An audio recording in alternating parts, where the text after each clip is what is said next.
Oiê, tudo bom? Eu sou a Mika com 3 N's no final, e hoje eu vou falar sobre fantasia e ficção científica e o que torna um diferente do outro. Qual que é a diferença entre fantasia e ficção científica? Recentemente, A Forma d'Água ganhou o Oscar de melhor filme, e eu fiquei muito feliz porque foi um filme que eu gostei muito, mas enfim, eu vi muitas pessoas no meu Twitter comemorando essa vitória, porque é um filme de uma categoria que normalmente não é muito prestigiada pelo Oscar. Mas o engraçado é que não era todo mundo falando da mesma categoria. Tinha gente falando, olha que legal, um filme de fantasia ganhando o Oscar. E tinha gente falando, olha que legal, um filme de ficção científica ganhando o Oscar. Então eu vi nessa discussão uma oportunidade de fazer um vídeo que eu quero fazer faz muito tempo, falando exatamente dessas semelhanças e diferenças entre essas duas formas de contar uma história. Antes de tudo, eu queria que você já deixasse a sua opinião nos comentários. Quais são as diferenças que você acha que tem entre esses tipos de história? Porque a gente vê ao longo do vídeo se a sua opinião é parecida com a minha ou não.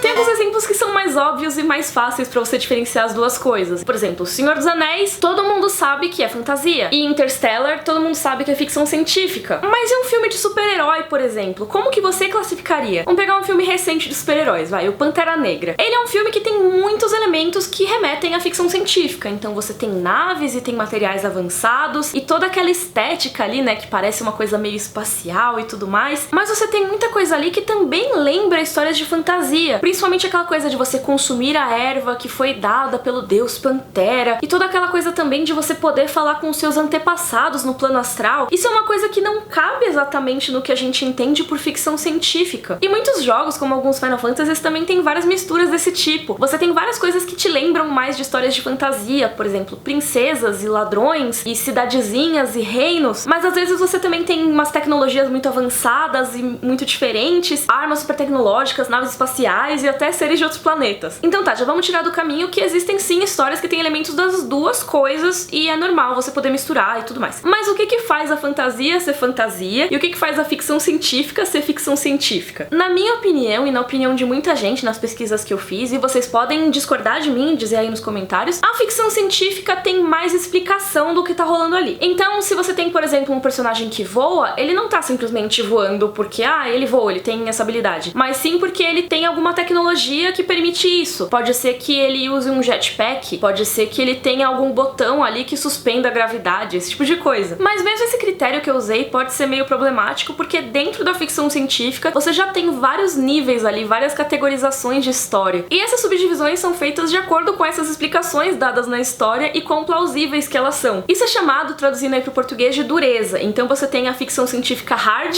que é dura, e a ficção científica soft, que é macia. Quanto mais hard uma história é, mais correta, mais detalhada e mais plausível é a explicação científica dada para as tecnologias usadas ali. Mesmo que seja uma tecnologia que ainda não existe na nossa ciência do mundo real aqui da Terra, a explicação dada tenta ser o mais correta cientificamente, tenta fazer uma coisa plausível que poderia existir no futuro. Ou às vezes é alguma coisa que é muito além do nosso alcance agora, sei lá, viagem na velocidade da luz, que não é tão plausível, mas aí é só aquilo, porque o resto da história inteira tem sentido científico, sabe? Esse tipo de coisa. Não é necessariamente isso é hard e isso é soft. Inclusive tem um site chamado TV Tropes, que é bem legal pra ler sobre ficção, TV e cinema, e ele tem uma escala ali da dureza de ficção científica, que é bem legal, ele explica isso em detalhes, tá em inglês, se vocês quiserem vou deixar o link aqui na descrição. Um exemplo bem acessível de ficção científica hard, na minha opinião, me corrijam se eu estiver errada, são alguns episódios de Black Mirror, porque muitos deles pegam tecnologias que a gente já tem e extrapolam, sabe? Eles pensam, qual seria a pior alternativa possível pro uso dessa tecnologia aqui? O episódio Nosedive, por exemplo, você tem a classificação das pessoas ali por um aplicativo, e uma pessoa consegue uma vida melhor, consegue alugar apartamentos melhores e ter comidas melhores e carros melhores e tudo mais, se a nota dela no aplicativo for melhor. E isso, apesar de não acontecer dessa maneira, por exemplo, comigo e com você, é uma coisa que é perfeitamente explicada com a tecnologia que a gente tem hoje em dia. Eles não precisaram trazer nenhum conceito que não fosse plausível. Inclusive, a gente já tem isso na nossa realidade, mas na China. Lá existem sistemas de crédito que fizeram esse tipo de pontuação. Isso já tem influenciado bastante a vida das pessoas, não necessariamente igual ao episódio do Black Mirror, mas é uma coisa perfeitamente plausível. Nada impede que daqui a alguns anos alguma empresa faça um sistema que unifique todas as avaliações e a gente tem esse sistema de pontuação na nossa sociedade. Então eu classificaria esse episódio como uma ficção científica hard. Me corrijam aí nos comentários se eu estiver errada. Mas aí você tem também a ficção científica soft, que é onde entra muita história. Nesse tipo de história você ainda tem alguma explicação, mas ela não é necessariamente cientificamente correta, nem usa coisas da nossa ciência normal. Às vezes é só uma palavrinha ou outra, sabe, pra parecer científico, mas não faz lá muito sentido. Ou pelo menos não faz sentido usando a ciência de hoje em dia. Muitas histórias de super-herói entrariam nisso. Então, por exemplo, você é exposto a raios gama e por isso você sofre uma mutação e vira um gigantão quando fica bravo. Ou então os X-Men. Os poderes deles vêm de uma mutação genética, por isso eles são os mutantes. Mas apesar da gente ter mutações genéticas de vários tipos, não necessariamente elas te dariam superpoderes que desafiassem as leis da física, sabe? Nesses casos eu acho que a ficção científica se aproxima um pouco da fantasia, que às vezes até dá explicação, mas ela nunca é tão aprofundada em conceitos e tudo mais. Às vezes são conceitos que não fazem sentido de acordo com a ciência do nosso mundo, assim como a ficção científica soft às vezes faz. E isso, gente, de maneira alguma é uma coisa negativa, tá? Até tem um autor de fantasia chamado David Eddings, que é o cara que escreveu O Trono de Diamante, se vocês conhecerem, e ele costumava dizer que a ficção científica fica toda atolada te dizendo como o relógio funciona, enquanto nós, os escritores de fantasia, apenas dizemos que horas são e continuamos com a história. O que ele quer dizer aqui? Que às vezes não precisa explicar perfeitamente como as coisas acontecem, mas simplesmente dizer, ó, é assim, tá? Esse cara voa, esse cara atravessa a parede, tem essa desculpinha aqui, não vamos explicar muito não, vamos continuar com a história que é o mais importante. Isso faz sentido e pode dar ótimas histórias, mesmo sem você explicar um monte de coisa. Só que eu acho que vale a pena fazer um parênteses aqui, que é um parênteses que às vezes as pessoas entendem, mas não é o que eu quero dizer. Quando eu falo que fantasia não necessariamente vai explicar todas as coisas, não quer dizer que não existam regras em um universo fantástico. Tem muita gente que acha que só porque uma história é fantasia e tem magia e coisas assim, qualquer coisa pode acontecer a qualquer momento e é uma festa do caqui, sabe? Isso não é bem verdade. Cada universo de fantasia tem as suas próprias regras. A única diferença é que as regras desse universo não são as mesmas da ciência do nosso universo. Então, por exemplo, aqui a gente tem gravidade e não vai sair voando casualmente sem nada. Mas pode ser que eu crie um universo que qualquer pessoa pode voar a qualquer momento com a força da vontade, ou com a magia, ou com, sei lá, pode pilim pim pim. E dentro desse universo que eu criar, essa é uma das regras. Pegando histórias conhecidas, vamos falar de Game of Thrones, já que esse canal fala muito de Game of Thrones. Game of Thrones e a história das Crônicas de Gelo e Fogo passa ali num mundo fantástico, que existem dragões, existem princesas, e existem seres de gelo que reanimam os mortos, os caminhantes brancos. Os dragões são uma espécie que não existe no nosso mundo, e isso deles cuspirem fogo é uma coisa que é magia, né? Uma coisa mais de fantasia, que não é explicado pela nossa ciência, um bicho assim cuspir fogo, eu acho. E também não existe alguma explicação da nossa ciência pros poderes do Rei da Noite. Como assim alguém pega e faz assim e os mortos levantam? Como isso funciona? Não sabemos, porque é um poder do cara, isso não é uma tecnologia, isso não é explicado, sabe? E mesmo se for explicado, não vai ser com o que a nossa ciência consiga explicar, eu acho. Mas isso não quer dizer que a história não tenha suas próprias regras. Por exemplo, Daenerys pode voar desde que ela esteja em cima de um dragão, que é um ser que voa. Daenerys sozinha não consegue levantar voo usando o cabelo dela batendo como asa, assim, por exemplo. Porque isso não é uma regra daquele universo. Não faz sentido dentro daquele universo criado pelo George R. R. Martin. Acho que vou bem explicar essa parte, né? Universos fantásticos também têm suas próprias regras. Não é a festa do caqui. Então a explicação da ficção científica seria uma explicação da nossa ciência em relação à ciência apresentada naquele universo ficcional, enquanto a fantasia não necessariamente vai ter uma explicação. Às vezes as coisas simplesmente são, e se tiver uma explicação, ela não precisa ser científica. Tem gente também que coloca a fantasia como uma coisa mais individual, uma história de herói, e a ficção científica como uma coisa mais global. Então, como a sociedade vai reagir a determinada coisa? Então, por exemplo, se criarem robôs idênticos aos humanos, como que ficam os humanos nessa história? Como que a gente reage? Será que esses robôs vão ser discriminados? Será que eles vão matar os humanos? Como que vai ser esse embate? Como que as pessoas se sentem em relação a isso como um todo? Mas também tem histórias de fantasia que lidam com esses dilemas. Então você pega, por exemplo, um Devilman Crybaby, que algumas pessoas podem até dizer que tem mais a ver com ficção científica, eu concordo, mas eu acho que é uma história mais puxada pra fantasia, por causa do elemento religioso e tudo mais. Como a sociedade humana se vê perante uma invasão de demônios? E como que a gente lida com o demônio sendo o seu vizinho, entendeu? Sendo qualquer pessoa ao seu redor. Muitas vezes você tem isso que eu falei no Devilman, mistura de conceitos de ficção científica e de fantasia, tudo junto, misturado e tudo mais. E existe um termo pra isso que é Science Fantasy, que seria fantasia científica, e muito anime e mangá se encaixa nisso, muita história de super-herói e até Star Wars. Sim, chegou a hora de falar de Star Wars nesse vídeo. Segura por favor o hate nos comentários, vamos conversar civilizadamente. Mas o que aconteceu? Antes de fazer esse vídeo, eu quis saber a opinião de vocês, porque eu já queria saber quais as maiores dúvidas que o pessoal tinha. E eu postei na minha aba comunidade aqui no canal. Pra quem não sabe, existe uma aba comunidade nos canais do YouTube, que é muito legal, às vezes eu posto novidades, lá eu faço enquete pra pedir opinião de vocês sobre os próximos vídeos, esse tipo de coisa. Se quiserem dar uma olhada ali na descrição, tem o link. E lá eu perguntei,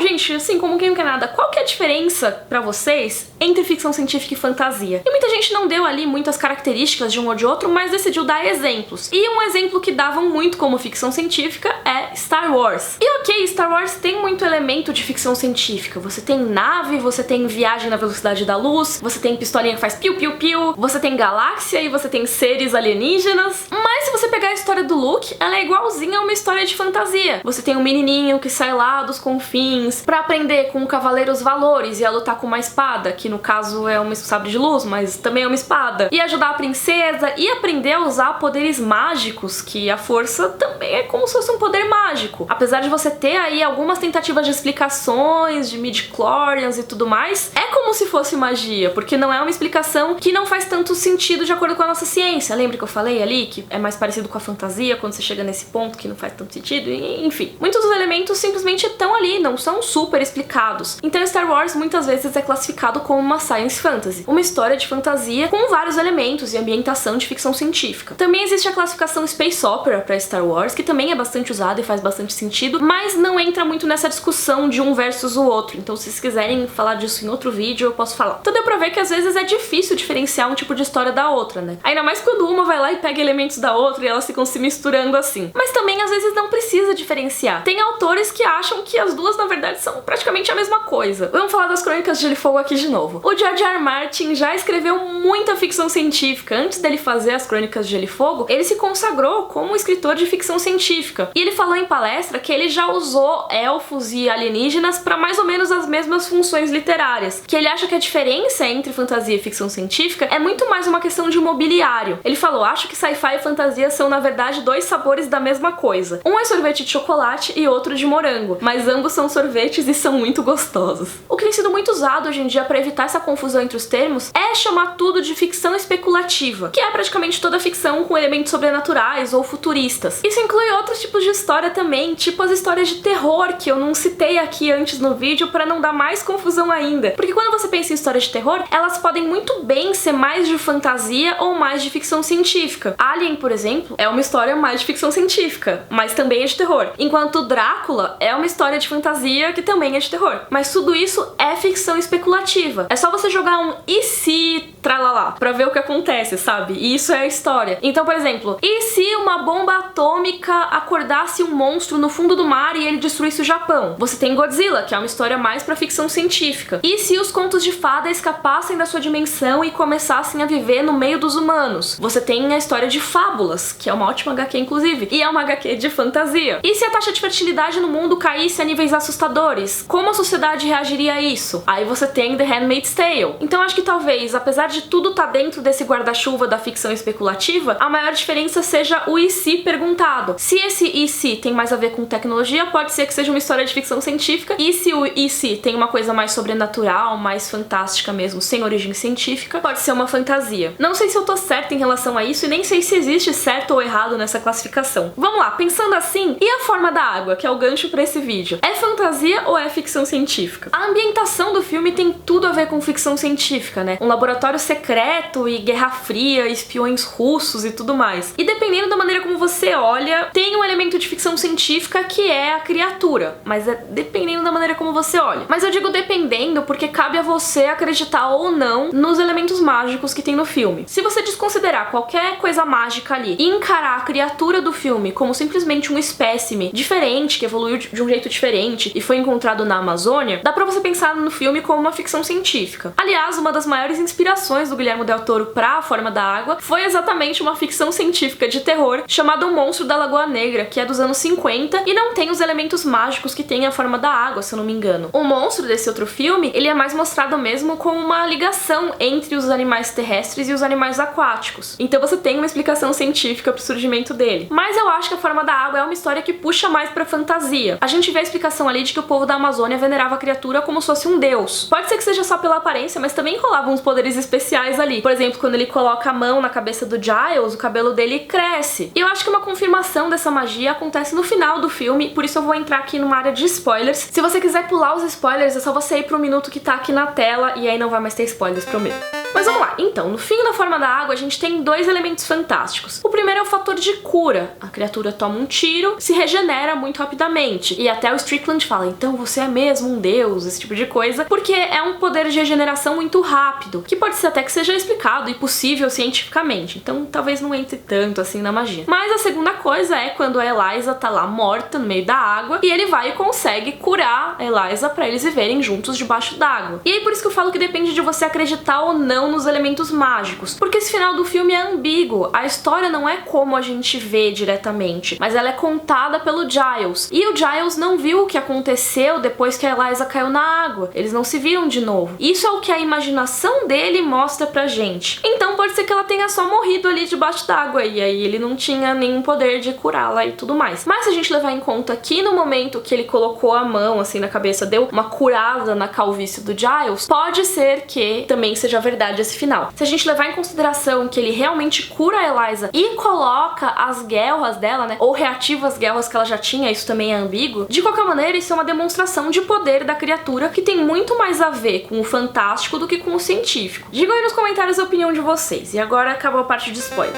Então, pra mim, A Forma da Água é uma história muito mais de fantasia do que de ficção científica. Mas deu pra ver que às vezes a divisão entre esses dois tipos de história é muito tênue. E às vezes é mais sobre a roupagem das histórias do que sobre qualquer coisa. A Forma da Água, antes de ser uma história de fantasia ou de ficção científica, é um drama romântico. Assim como The Handmaid's Tale é outro drama, que também, por acaso, é uma ficção distópica. E O Guia do Mochileiro das Galáxias é uma comédia que também é uma ficção científica. E deu pra ver que isso é muito confuso, por isso é uma coisa que eu queria falar no canal há muito tempo. Eu queria saber a opinião de vocês também, porque esse assunto é muito legal de discutir. Sempre com civilidade nos comentários, por favor. E se você gostou, por favor, curte o vídeo, assina o canal. Um beijo e até a próxima!